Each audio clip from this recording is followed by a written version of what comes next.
Welcome to another episode of Arts and Kids Podcast from Marino School in Honolulu, a podcast series where two high school students talk about how to save the world through art. I'm Sophia Mogi, and my partner is Rena Swai, and we are the usual hosts for this podcast.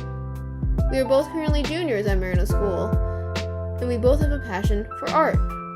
More specifically, I love to draw traditionally and digitally, while Rena loves to dance. Welcome, Leslie. Thanks for taking the time to talk to me about your business, about your work, and could you tell me a little bit about the Aiea Company Center is? Yeah, of course. So Aiea Coffee Center, it was actually started by my dad. So it's a family-owned business. We've been in business for over 30 years. We're actually approaching 40. So we do a lot of copies and printing, and then especially oversized, so like banners, stickers, poster boards, that sort of thing. So yeah, that's about it. Oh my, thank you though, but that's a lot of paper though. So what do you usually do with any of the waste paper?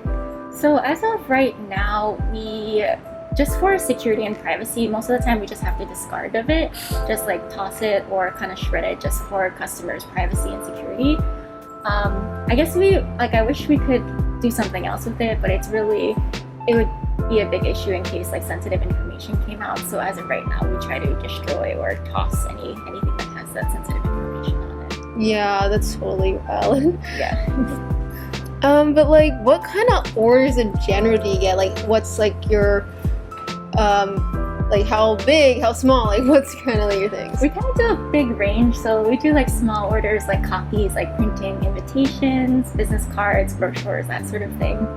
And we can range as big as giant banners or poster boards. So I think the largest poster board we do right now is about a 4 by 6 feet. And then for banners, we can do about 5 by 20 feet.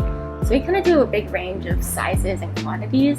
It really just depends on what a customer is specifically wanting to get done. And I know that I saw from your website, you guys kind of started out as a small business and then you guys grew. Just how did that experience, or do you know how it kind of became a bigger thing?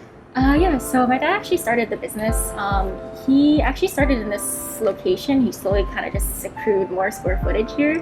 So it was, in the beginning, I think it was a really small area. He just had one copier. And then it just kind of grew over time as more people came. We offered more services and we kind of just expanded. I mean, for me, I've been working here since I was a small kid, just because it was family business kind of stuff. But yeah, I just kind of watched it grow, and then, I don't know, I kind of saw that I just wanted to take over eventually, and I just kind of kept with it and helped expand it a little bit. We do still kind of want to keep our small community roots, so we're definitely going to always stay in Aiea, probably stay around the same size, just for now at least. Seems like it, but yeah, so far we're doing pretty good. Wow, that's amazing though. I don't even know what I'm going to do for college or anything, but I do have ideas. Yeah, it's good to get started now to think about it, but I mean, you have time, so definitely just try to enjoy it. Yeah. And I guess what's your team like? How do you really manage with all these orders? It is a little bit chaotic. So most of our employees, we have two different ways that people mostly place orders. So it's either through email or they walk into the store and place an order. So most employees will have a general gauge of how long it'll take to complete an order. We have kind of a loose guideline based off of for banners and oversized the square footage. But for most of the small format orders, copies and printing, we usually just kind of have to gauge it based off of if the machines are all running or who else is working. So it's based off of pretty much just the individual employee to figure out around how much time it's going to take, and then give a little bit of buffer time to kind of figure out, to get out the order on time, I guess. So, and then once they do kind of figure that out, then they either pass it up to the manager who will help assign out the work to complete the order, or they can usually just complete the order themselves. Oh, okay. Then I actually reached you out through your Aiea a request form, but what are some requests, or if you can give any examples of a really bad one or something that's a little good that you could, you would actually want to reach out and donate to? Yeah, course. So we actually recently implemented our donation request form. So I think it was especially during the pandemic, a lot of people were kind of hit hard. So we decided to implement that form so it's a little bit easier to kind of standardize how we get those requests. So we kind of take a look at it individually for each one. Most of the time people will ask for discounted printing or a monetary donation. For the most part, we focus on giving donations to people who are doing like event-specific printing. So like, for example, like a food drive, we'll print out flyers for it or offer them discounted printing for it. For an example for that, we do a lot of work with the Hawaii Food Bank. So we do a lot of like flyer printing. I know we have like business cards, I think they give out with like QR codes on what resources they have available, especially within the community. An interesting example that we got recently, I'm not going to share the organization name or anything, but a lot of like religious or private groups will try to get specific discounts on printing. For that, we aren't able to offer a lot of discounts on that just because we want to remain, I guess, a little impartial, or like just you don't want to be too like political or like too much. Yeah, exactly. So we're trying to keep it separate. But of course, if they're doing something like to help the community in general, like if they're doing like to like advertise like collecting supplies, food drives or like their clothes and stuff. Exactly. Then, but we don't just do like blanket like discounts just for an organization. It'll have to be specifically for an event or for some sort of like like having a good reason or cause or something. Exactly. Oh, okay. Yeah. And then I guess maybe like about like our idea, like kind of what do you think about it, and is like anything to improve on? And just to reiterate, like our idea was to make kind of just free origami kits to give to like either elders, kids, or literally anyone later on. And we're just like hand making like just an actual box and just giving like reused paper. I think it's a really good idea so far, especially because I feel like we do have a lot of like paper waste that we can actually give to you guys. So it's a really creative idea to use that waste to, I guess, create a project from that. I think I would like to get a little bit more information about it, like how specifically and what communities it does affect. Because I know that you mentioned, I think you were targeting working with elders. So we definitely want to see how, hopefully we'll get some pictures and like updates on that as we might do it on like our actual like maybe like website, because we're doing a WebEx kind of website for our school, like for my English teacher. He said we gotta make one. And then but we also might do it on one of our like Instagram profiles or something. And and but like we're just kind of just looking around to see like maybe elders might not be a really good fit because they can't really move around and stuff, but we would love to try give them something just to like help them like feel more relaxed or like happy or something. And we're thinking like especially kids though, like they will love to get messy, or like they would love to just like do stuff. And like and anybody else in general, like maybe it can help like connect with families or just have something fun to do while being free and having like a reusable resource that can actually kind of save the world, you know? I was actually interested in how, because I think you mentioned that you were trying to start it as a nonprofit, or we're thinking like if we ever like we're thinking as it more of a product, because we're having reusable paper, making that into a box, and then using some of that paper in the box as origami. Gotcha. And we're thinking that if we ever do sell it, almost we would just use that money to get better paper, or like actually something maybe more sustainable. And like just, and then also kind of like if anybody just wanted to buy the actual thing, we would just like more use it for it to improve the box. We would just like as a basic like a a nonprofit. But so right now, who are you targeting to, I guess, market it to as like a paid product? We don't really fully know, but we're just thinking like maybe more the general public. We're thinking that. We're thinking just right now, just giving it away as like for elders and like kids, or like for schools or something.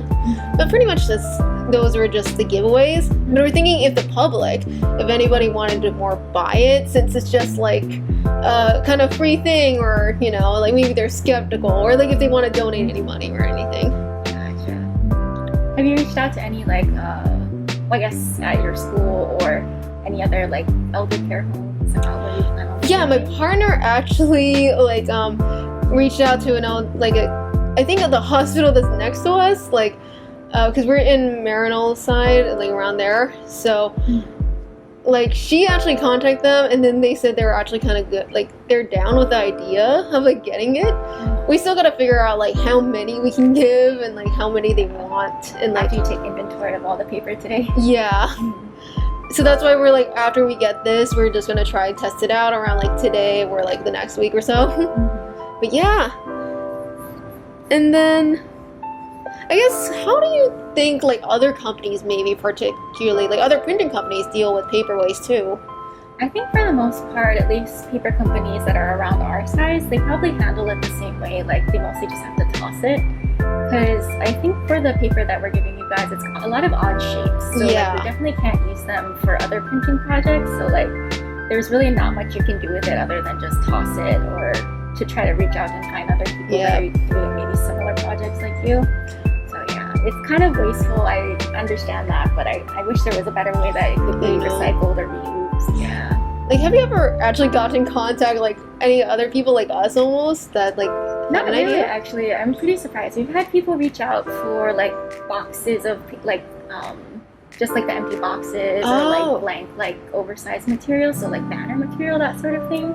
But no one really has ever reached out for any like odd sized paper. Or just the paper, like unused Exactly. paper. Yeah. Well, that's interesting. I would Yeah. think like maybe one or two, maybe. Like, I just like thought of like immediately like one day, just wait, what if like all this wasted paper I have, I could just use it for something else? And then I was thinking like printing companies, maybe they might have just like unused paper of scraps or something. And then I contact you guys, and then I was like, yes, it worked. Oh my god, this idea is actually a good thing. Yeah, I'm really glad that you reached out because we definitely have a lot of like odd-sized paper that we don't actually get to use.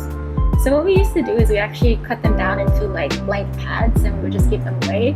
But especially right now, we try not to we're trying to reduce our contact. So we don't Yeah. want just like community piles of paper that people can just touch and grab. So we kind of had to put it on the back burner for now, at least until things are a little more settled. So yeah, we kind of had to stop that like that pad project just for Yeah. now. Yeah.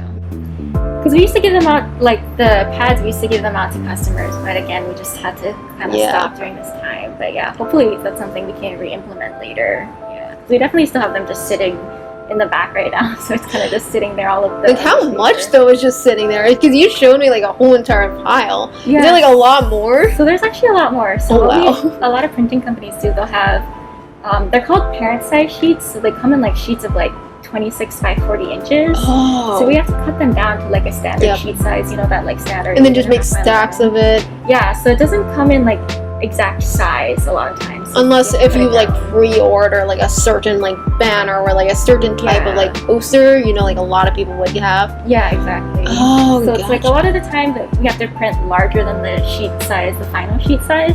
So for bleed prints, where the design goes all the way to the edge, our machines actually don't do that. So what we have to do is print the design centered and then have extra white space, and we have to cut off that extra white space. Oh, So a lot gotcha. of printers actually can't print to the very edge of the sheet. So I guess that's something we could try to educate our customers about, but a lot of people do want specifically exactly Yeah, what they they're just want, like, so. hey, this is what I want, and then goodbye. Yeah, so it's hard to explain like, oh, it's gonna end up in a lot more waste. So people want what they want, so we'll try to Mm, cater to exactly what they need for their orders. Yeah. yeah. Oh, that's like really cool though, like how you can just like manage all these kind of different papers and stuff. It definitely is a lot of work, especially now with all the supply chain demands. Like Yeah. it's very difficult to keep paper in stock right now. I think on the mainland, a lot of print companies have actually had to just close down because they're running out of like copy supplies, like just machine parts in general. So they just can't Yeah. run their machines. So it's actually pretty crazy right now. So we are having some supply issues, but we have enough in stock, hopefully, to at least last throughout the summer. But we'll hear back as they kind of ramp up production on those things. Yeah, totally. I hope that like maybe just me contacting you and maybe like posting pictures and like talking about you and our kind of idea can like maybe help get more customers to your side, because this is kind of like a small little shop that's like a little unnoticeable because it's like on the second floor. Yeah, we definitely don't get a lot of street view. I think most people actually just know us by word of mouth. So we've been here for a really long time, so it's mostly just people like returning business or word of mouth. They come for us, Yeah, based on like your guys' website, it seems like totally that. Thank you so much though for this. Yeah, no problem. I'm glad to actually get some sort of use out of like the paper we can't really use for anything else.